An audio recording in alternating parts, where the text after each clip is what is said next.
Narayan sir की कक्षा में आप सबों का स्वागत है।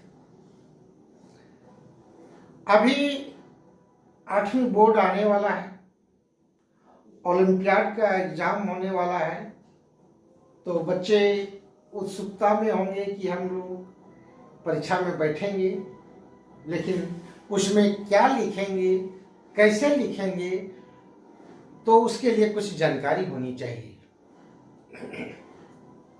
तो उसके लिए मैं विज्ञान में कुछ प्रश्न लेकर के आया हूं और उन प्रश्नों को मैं आप लोगों के सामने प्रस्तुत कर रहा हूं। आप लोग इसको बढ़िया से 1-2 बार देख लेंगे, बुक भी पढ़ लेंगे, तो आपको लाभ मिलेगा। तो बच्चों चलते हैं।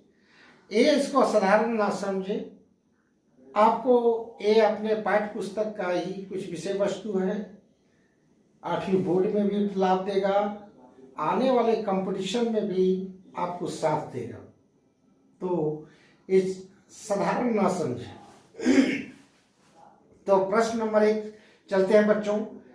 मान लिया जाए किसी जंगल में बहुत भीषण आग लग गया है, जंगल जलकर राख हो गया, भीषण सूखा पड़ गया किसी समय और जंगल सूख करके लकड़ी नष्ट हो गए। तो इस तरह से जब हमारा जंगल नष्ट होता है आग से, सूखा से, तो उसको हम कहते हैं वनोन्मूलन। वनोन्मूलन माने वन का समूल नष्ट हो जाना। तो बच्चों इसमें बहुत से ऑप्शन होगा, 4 ऑप्शन होगा, जिसे आपको सही चुन करके मारना है, जो कि ऑप्शन लिखने में और बोलने में बहुत समय जाता है। तो उसको छोड़िए, पहले आप सीधे सीधे आंसर जानिए। प्रश्न एक बार फिर, जंगल में आग एवं भीषण सूखा के कारण, भीषण माने जंगल में आग लग जाता है और कभी कभी बहुत भीषण सूखा पड़ गया, पानी पड़ा ही नहीं, वर्षा हुआ ही नहीं, तो जंगल में एकदम उसके जड़ सूख जाते हैं। तो जब जड़ सूख जाएगा तो पौधे पेड़ सब सूख जाते हैं। तो इस प्रकार से वनों का नष्ट हो जाना, समाप्त हो जाना, वो कहलाता है वनोन्मूलन। वनोन्मूलन। दूसरा है बच्चों वायु में अवांछित पदार्थ, जिसे वायु में हम लोग जिसे सांस लेते हैं बहुत शुद्ध, तो शुद्ध हवा लेते हैं जिसमें हमारा रहता है नाइट्रोजन है, ऑक्सीजन है, कार्बन डाइऑक्साइड है और बहुत सी गैस है ऐसे जो कि हमारे लिए उतने हानिकारक नहीं है। लेकिन चूंकि कार्बन डाइऑक्साइड तो हानिकारक है, लेकिन वो इतनी कम मात्रा में पाया जाता है जिसको हम उससे हम प्रभावित नहीं होते हैं। लेकिन कुछ वायु में अवांछित पदार्थ मिल जाते हैं, तब उसे हम क्या कहते हैं? तो उसे हम क्या कहेंगे? वायु प्रदूषण। क्या कहेंगे? वायु प्रदूषण। अवांछित पदार्थ मतलब हुआ हमारे सेहत के लिए हानिकारक पदार्थ हो, गैस हो। तो जब हमारे वायुमंडल में या वायु में मिश्रित हो जाता है, तो अब हम उसको सांस लेते हैं, तो उसे हम एक प्रकार की बीमारी से ग्रसित होते हैं। तो ऐसे वायु को हम क्या कहेंगे? वो जो दूषित हो जाता है, वायु प्रदूषण। प्रदूषण तो बहुत तरह के होता है, जल प्रदूषण भी होता है। तो ये हम कहेंगे वायु प्रदूषण। अब है अगला प्रश्न, जिसे एयर कंडीशनर हम लोग घर में लगाते हैं, एसी, एयर कंडीशनर, रेफ्रिजरेटर जिसको हम लोग कहते हैं फ्रिज, उससे कौन सा गैस निकलता है? तो बच्चों इसको याद रखें, उससे निकलता है क्लोरोफ्लोरोकार्बन। क्लोरोफ्लोरोकार्बन जिसको हम लोग शॉर्ट में कहते हैं CFC। क्लोरोफ्लोरोकार्बन CFC, तो ये है। तो उसी को याद रखना बच्चों, उस बहुत हानिकारक है, वो हमारे लिए नहीं, पूरे वायुमंडल के लिए। तो क्या है, आगे हम लोग चलेंगे। विश्व में किसके कारण ताप में वृद्धि हो रहा है? विश्व में किसके कारण ताप में वृद्धि हो रहा है? जैसे आज के डेट में हमारे पृथ्वी में तापमान कुछ बढ़ चुका है, यानी 0.5 कहिए, 0.5% तापमान में वृद्धि हुआ है, जिसके चलते हमारे ध्रुवीय प्रदेश के जीव भी नष्ट हो रहे हैं, और हमारे जो ग्लेशियर है, जो बर्फ जमा जहाँ है, वो पिघल करके समुद्र में, महासागरों में आ रहा है, जिससे जल स्तर ऊपर उठ रहा है। और इसका परिणाम स्वरूप क्या हो रहा है बच्चों? तटीय क्षेत्रों में जहाँ लोग मकान बनाए, कुछ बिजनेस चला रहे हैं, रोजगार चला रहे हैं, तो वैसी जगहों वो पानी से पानी उसमें तक आने लगा है, जिससे उन लोगों को परेशानियां बढ़ गई हैं। तो किसके कारण आखिर में तापमान बढ़ा है? ये हानिकारक है, और आने वाला दिन में अगर पूरा बर्फ पिघल जाए तो पृथ्वी जलमग्न भी हो सकता है, माने बहुत क्षेत्र में डूब सकता है। तो वो है CO2 गैस।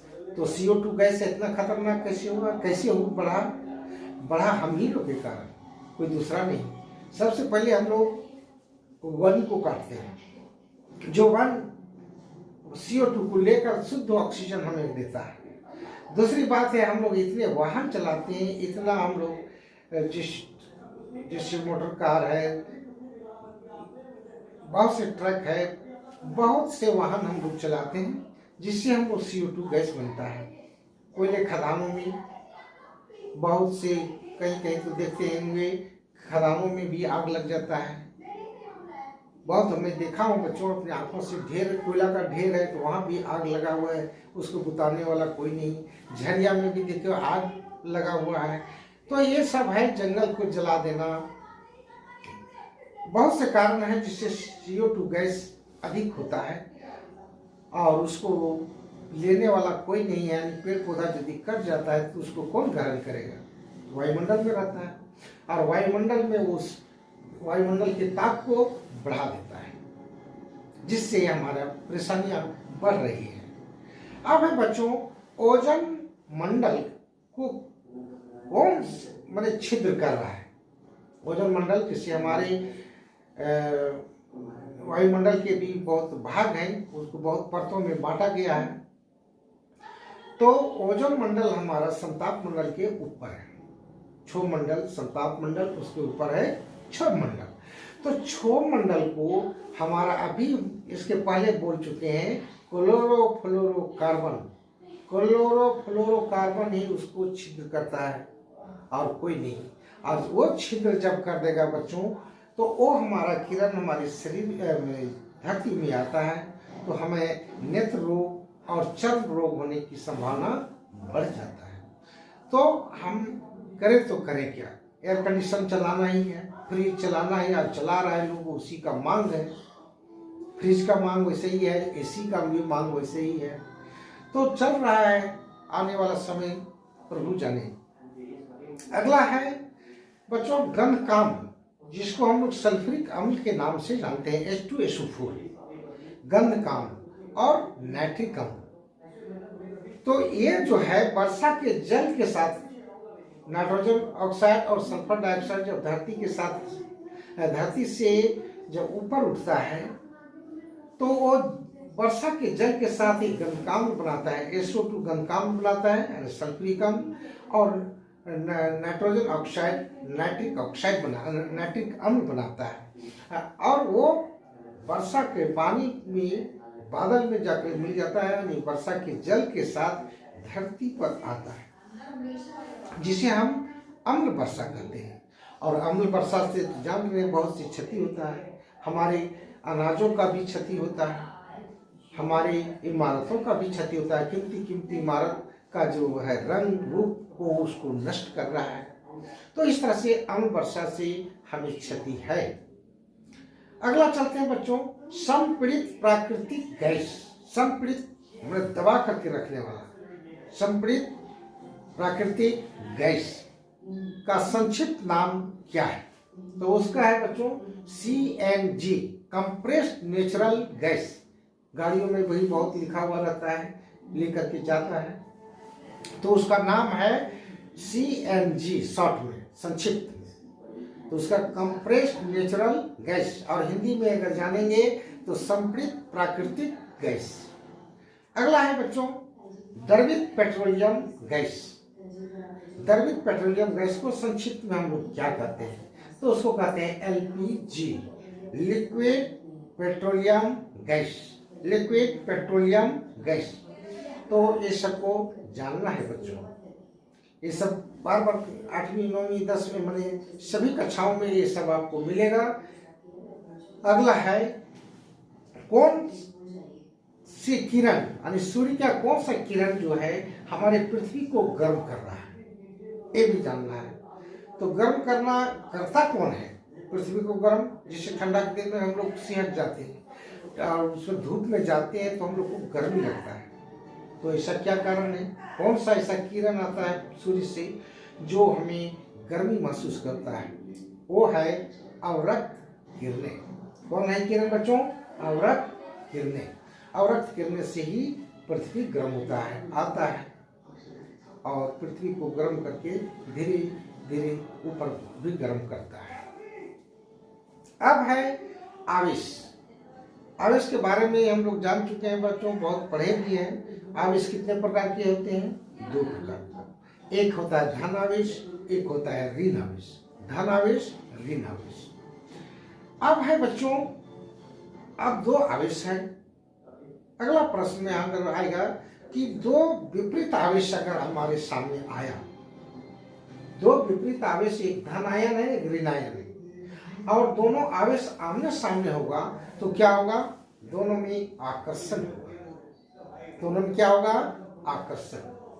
और अगर दोनों धनायन होता, उधर भी धन इधर भी धन, तो दोनों में विकर्षण होगा। विकर्षण मतलब दोनों को एक दूसरे को आगे इधर ठेलेगा, और प्लस और माइनस रहेगा तो दोनों सामने आएगा। तो ये सब है आकर्षण और विकर्षण के बारे में जानना। अब है बच्चों विनाशकारी भूकंप की तीव्रता को हम किस प्रकार, किस यंत्र से मापते हैं, किस पैमाने से मापते हैं? तो वो हम लोग मापते हैं रिक्टर पैमाने से। भूकंप से पृथ्वी कभी कभी कांप जाती है, सब जगह तो नहीं, कहीं कहीं पर कांपती है और कभी कभी कांपती है। तो आखिर में कांपने का बहुत सी रीजन है बच्चों। पृथ्वी के अंदर बहुत हमारा पदार्थ जो है पिघला हुआ अवस्था में है, और वहाँ पृथ्वी के अंदर जब भूचाल होता है, कभी कभी विक्षोभ उत्पन्न होता है, चाहे वो शिलाखंडों के कारण या जलवाष्प के कारण। तो विक्षोभ जब उत्पन्न होता है तो धरती को ऊपर की ओर धक्का देता है, जिससे पृथ्वी कांप जाता है, और उसी को हम लोग कहते हैं भूकंप। तो इस भूकंप को कौन सा पैमाने से मापते हैं? रिक्टर पैमाने से। कभी कभी लगता है, ये सब देखते होंगे। अगला है हमारे घरों में वर्षा के दिनों में जब तड़ित होता है, तड़ित से हम कैसे बचा जा सकते हैं? तड़ित मतलब वज्रपात, वज्रपात के नाम से लोग जानते हैं। तो वज्रपात से हम लोग कैसे बच सकते हैं? तो बच्चों इसका कारण एक ही है, तड़ित चालक, माने उसका उपाय है तड़ित चालक। तो तड़ित चालक से हम बच सकते हैं। तड़ित चालक घरों में त्रिशूल टाइप का लगा रहता है बच्चों, तांबे के तार से धरती के अंदर तक काट दिया जाता है प्लेट से। तो इस प्रकार से हम घर को बचा सकते हैं, अपने जीवन को सुरक्षित रख सकते हैं। तो बच्चों इस वीडियो में मैं इतनी कहूँगा, पहले इतना 2-3 बार इसको देखो और समझो, पुनः देखेंगे कि आपको बहुत सी जानकारी होगी, और इसे जानकारी के लिए भी इसे हमें पढ़ना चाहिए। धन्यवाद।